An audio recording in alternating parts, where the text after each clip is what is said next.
Okay, we've only got 2 left. Happy New Year.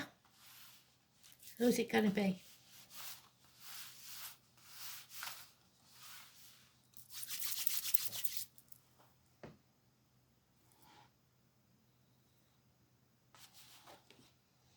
Taurus. Now,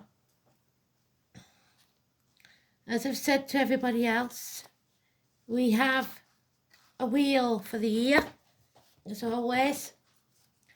If you know your birth chart, you will get 3 reads out of this one, if not more. If you only know the current chart, you will get 2 reads out of this. So the 12 piles will be 12 months of the year and 12 houses in the chart. So pay attention and rewatch it as many times as you need to get the information you require.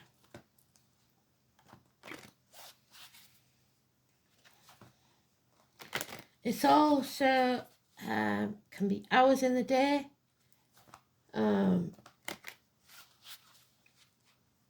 So watch out for that as well. Let's see.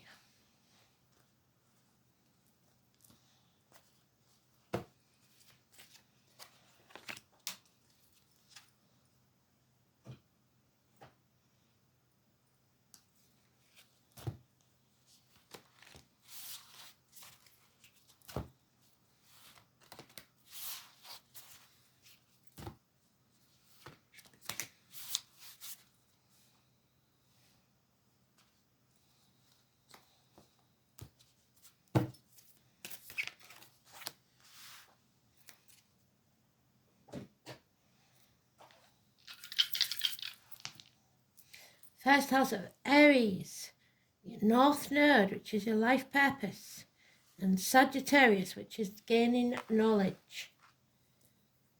So here we go then.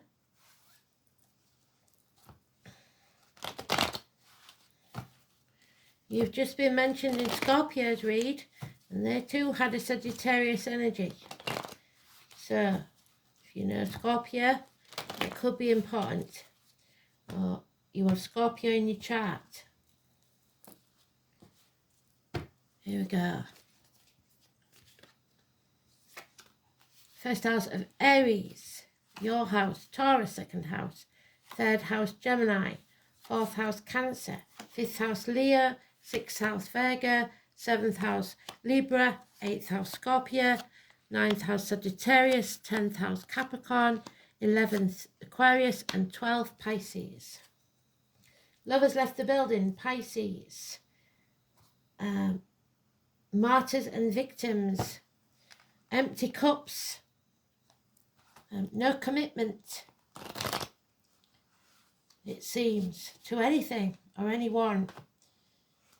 No energy left to give. Prisoners, victims, martyrs.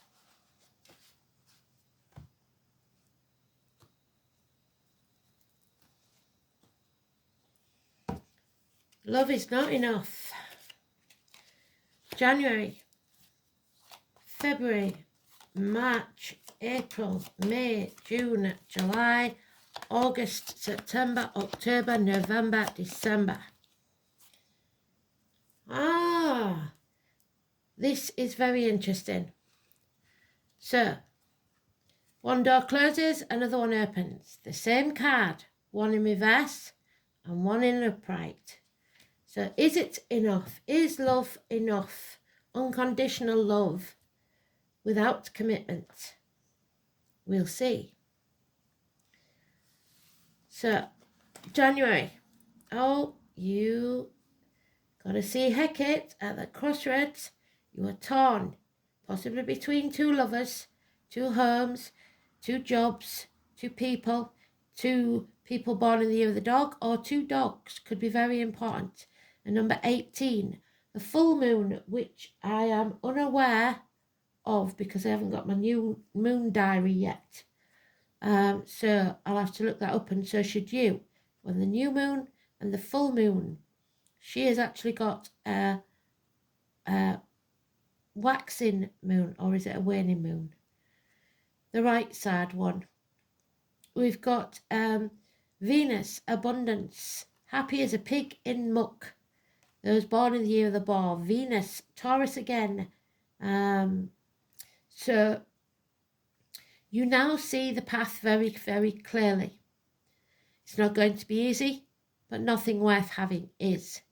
There is improvements in finance and career, and you have good friends and generous ones, especially those of a darker complexion or anyone who wears a uniform. Those born in the year of the pig can be very important. That's January, first house of Aries. Second house of Taurus, which is your house, and February. There is something unexpected out of the blue to astonish you, not in a good way. 8 days in February. But you are protected. The name Michael could be important. Archangel Michael. He is the finder of lost souls. He gives good advice. It could be a gentleman, Libra, of any gender, or a gentleman who is a doctor, priest, or lawyer that gives good advice, good sound advice. Somebody who is detached from the situation. Don't ignore the lights if you see them flashing. It's just spirit doing its thing. So, March, unfinished business. You are reaping what you sow. This is the Sagittarius energy that we've got in the dice. If you act in haste, you repent at leisure. This is the apple tree. You must sever ties with what no longer serves you. Comparison is not your friend. And it's karma. This is a karmic situation which you've got in the dice. Doesn't matter what went on in the past, you must begin again, but you're not starting from scratch because you have learnt some things. Life is not a race, so don't act in haste. Take it slow, take it steady, and sow the seeds for a better future. April, or fourth house of Cancer. Again, another, so one after the other. So February and April, you are getting something out of the blue that you didn't expect, you probably don't deserve. 8 days and 5 days of fighting. But this is the two dragons that live within inside you, so it could be an internal conflict where you're feeding the negative energy. You must feed the positive energy to get through this. That's your fourth house of home and family life, Cancer. And that is April. May. Oh, very good. So there is here a mutual admiration society. These two people unconditionally love each other. It could be platonic. It doesn't have to be romantic. This is, like I said, your fifth house of Leo or May. Number 19, massively important. Holidays, children, the raccoon getting up to mischief.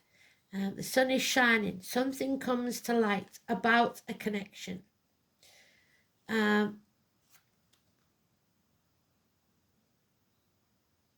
June, or sixth house of Virgo. Miracles are about to happen. Someone from your past or a hero enters the building. Gemini energy, communication, clarity of mind. The masks are off. Someone may enter your life that works with blades, disc cups, or wood. Anything from a chef, hairdresser, surgeon, a lumberjack, a joiner, somebody that works with coins or circular saws, any sort of disc and cups, baristas, people that work with large vats of liquid, etc. Children, siblings, childhood. 1 and 28. The fox, you have become wily, understanding how to survive. 1 and 28, massively important, positive energy. So think positive, be positive, and you will have positive outcomes in June. July, or your 7th house of Libra. Again, this union, whatever it is, so it comes from May to July. Someone in uniform, somebody of a dark complexion, perhaps a child. It's improvements in finance and career, very small ones, but it is a mutual beneficial union partnership. Again,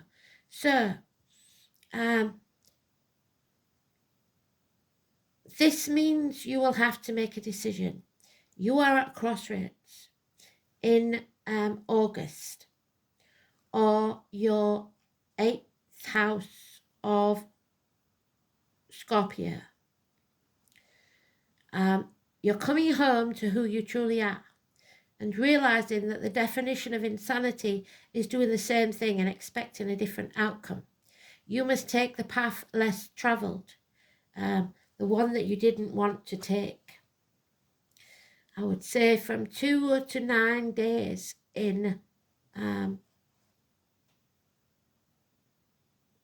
August, February, March, April, May, June, July. Yeah, or your 8th house of Scorpio. Oh dear.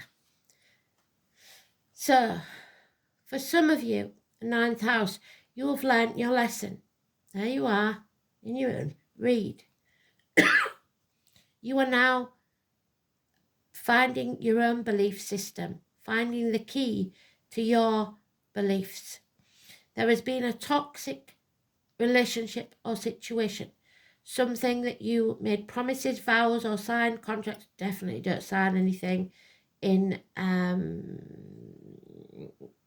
September. It's your 9th house. You are learning something. This is a toxic situation, the 15. However, the positive is the 5 or 23. Mama Bear, Virgo energy, which there we are, 9th month, September. It's teachers, it's schools, it's religion, it's your belief, it's your upbringing. It was toxic possibly, or toxic marriages or friendships that need to end. Stop the manipulation, either from your side or another's. This is not healthy. Taurus and Capricorn. Capricorn is negative, Taurus is positive, wherever you have it. Now, so 10th house of Capricorn or October. Secrets are being kept. This is somebody in a loveless marriage. This is somebody who feigns empathy. Someone who pretends to be something when they're not. Daughters even. Psychics, mediums, travellers. Someone who does not speak. This is a dead end. Health issues maybe. Teeth, dentists, bones, geriatric issues. Judgment Day is not here yet. So we're keeping quiet. We're not rocking the boat. We're not protecting ourselves either. So we're absorbing negative energy. 2 and 29 and the 20, both negative. Christmas is coming and we're not looking forward to it. The name Joshua. The walls are still up and we've got it again. You must destroy those walls. Either become vulnerable or be prepared to destroy something, and you're not prepared yet. You're still putting it off.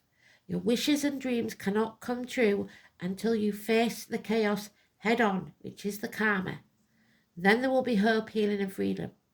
Because that pearl cannot exist until there is a piece of irritating grit in the oyster that becomes something beautiful. So it's an irritation for you. Aquarius energy is positive. A shining light. Be that shining light for yourself. Don't dim your light.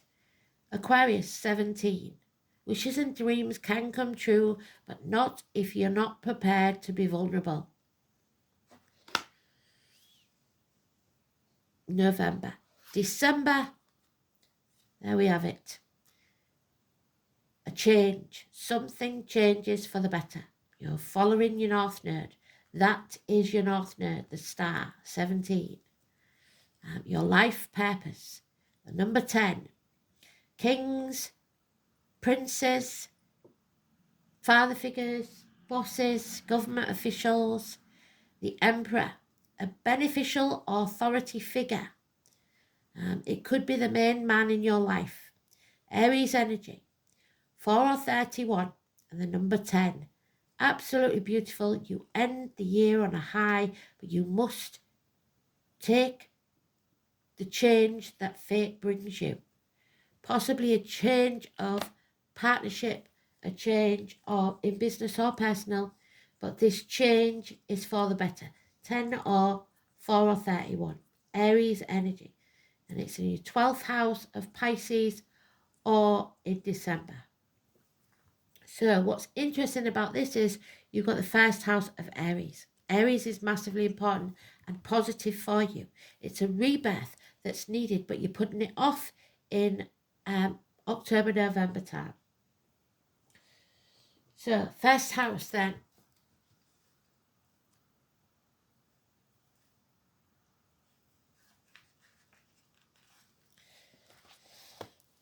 It is about the head and face.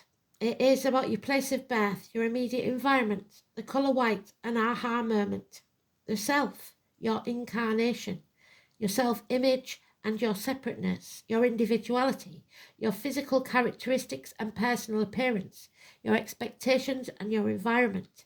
You must not dim your light. The first house is where your identity is formed. It also describes the circumstances surrounding a birth, the reception the child's arrival engendered. A planet in the first house has a profound impact on the individual's early life and the developing personality. With Pluto, for example, the process of birth may have been life-threatening. Uranus or Mars indicates sudden appearances, whereas Saturn can point to a long, slow or difficult birth, a cold reception from a family, or maybe materially or emotionally impoverished. How directly individuality is expressed is coloured both by the sign of the first house and the planets within it. But people are not always what you would expect. Given the nature of the planets, a pushy Mars might give the appearance of dynamism, but it is masking the placid sun sign.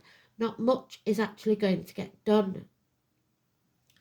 Venus in the first house may cloak a ruthless nature, and placed in pleasant Libra masks the deviousness of a power-hungry Scorpio sun. When two signs fall in the first house, a planet such as Mars in the second may reveal an unexpectedly aggressive nature behind an apparently subservient facade. So, North Node then. The dragon's head. And we've just left the year of the dragon and come into the year of the snake, or will be soon. The life purpose, your destiny, that's what we're talking about. Striving, evolution, your latent potential, your choices for growth, the crossroads. The North Node is what you must do to fulfill your soul purpose, coming home to who you truly are. The Nine of Wands. The path is untravelled, and at the beginning of the journey, the soul almost inevitably falls back, wants to go back to something familiar in the south, in the past. At such times, the soul must pick up the innate talents it has developed in the past, lodged in the south node, and bring them into service of the north. So learn from the past and make sure that you only bring the positivity of the past forward. Do not bring any baggage from the past into your future.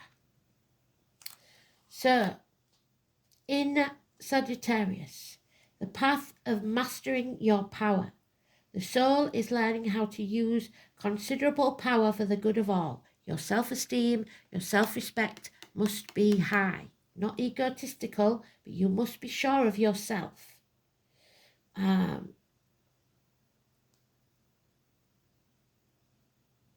It's the path of the seeker. The soul is the quest for knowledge, for the true meaning behind the universe and your physical incarnation. So, and then in the first house,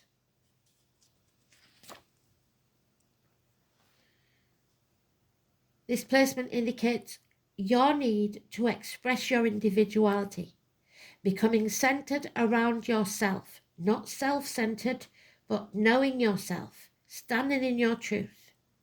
It has learnt harmony through relationships. So a relationship is going to be very important in this new year.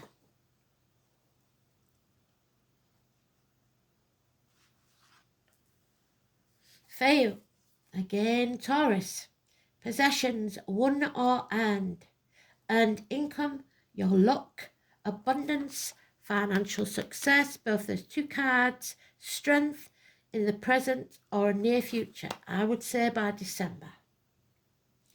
So, for you, the Taurus, the bull, or should I say the cow, or those born in the year of the ox, mother energy.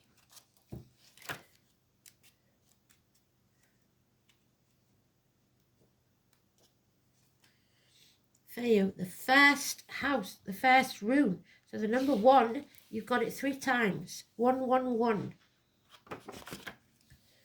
Which for us in the UK is the non-emergency medical services. So that could be important. Feo is an obvious indicator of prosperity, which we get at the end of the year. Before the introduction of hard currency, cattle herds were the measure of wealth amongst many ancient people. So when the rune is found in the future position, a profitable time lies ahead. However, just as the ancients sacrificed one of their herd now and again to show the gods that they were thankful for their good fortune, so you've got your 7 of Pentacles there and the sacrifice there, it is equally important that you receive the gifts of Feo with humility, so no big-headedness. The rune also suggests that you should look after your possessions that you already have, make do and mend, and that you should guard your resources because times are coming when the warmth and comforting fires are chilled by icy blasts of winter. Even if you are comfortably off, you have an opportunity to ensure that that happy state continues. Conversely, if you've been feeling the bite of poverty, Feo promises that a time will soon come when you will be prosperous once more. Aside from these material concerns, the appearance of Feo bodes well for fertility and childbirth. I agree with that. I don't see it in the cards, but I do see it with the Aries energy. A rebirth. Fertility, childbirth, new beginnings of all kinds. Equally, the Song of Odin, which is Wednesday, states, when one is in misery or grief, the rune of Feo will bring motherly comfort, which is one of the most valuable things in the world. So we have mother and father energy. We also have daughter mentioned, but the daughter is negative. A reversal of fortune resulting in the loss of something valuable could be likely. The association of Feo with wealth and prosperity suggests that the loss will involve a material possession, or it may equally relate to the departure of a loved one or a close friend. However, like I said, revolving doors, one in, one out.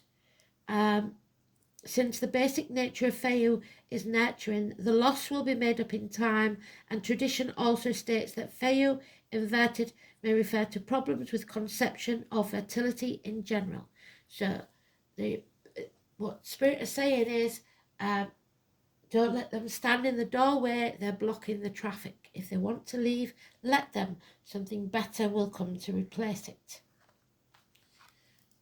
Yeah. So we've got the red eggs of Easter, Ostara. The number 8 for you is a challenge. Those born in the year of the rabbit for you is a challenge. And again, the first of the month. So the number 1 is a challenge. So look for red eggs. I can't say on camera what else it could be, but it's about fertility. 8. So the lack of fertility, the lack of abundance, the lack of growth. Ostara is the spring equinox, named for the goddess Ostara, from whom Easter also gets its name. Day and night are equal length, and the ascendant towards the light begins. A joyful young rabbit leaps, so those born in the year of the rabbit, through the greening landscape. The trees are budding and the tender growth, and everywhere there is signs of awakening. And you are waking up in May. So, oh yes, Spirit's giving us the yes with the lights flashing. And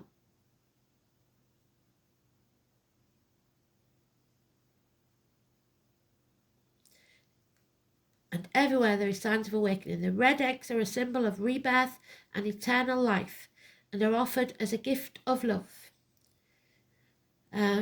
So guard against your impulsive behaviour and don't do anything rash. Act in haste and you repent at leisure, especially in March. Wait until you are feeling more balanced, and patience will pay off. So that's your Sagittarius energy. Enthusiasm, growth, vitality. Be filled with the life force of renewal. How do you express your inner child without being childish? And there is the cosmos. Number 41.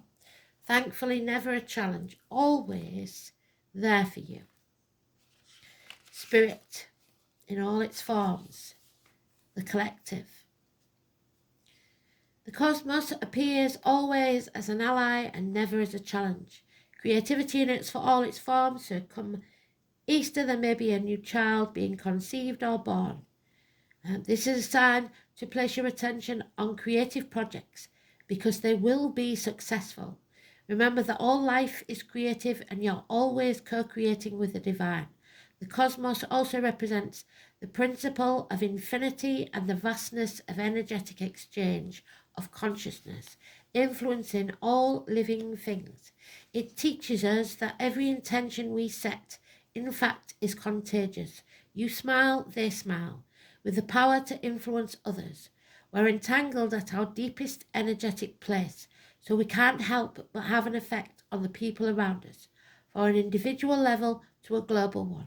This is a sign to remind you to open up to that well of creativity deep within you and believe in yourself. Be mindful of your thoughts and actions. Both are influencing your outer world. Most important, keep taking action towards your goals, as the cosmos responds perfectly to manifest your highest destiny. Expect to be inspired and to be meaningfully touched by all that you create, because miracles can be happening, especially in June. Beautiful. Thanks for listening. Speak soon. Bye-bye.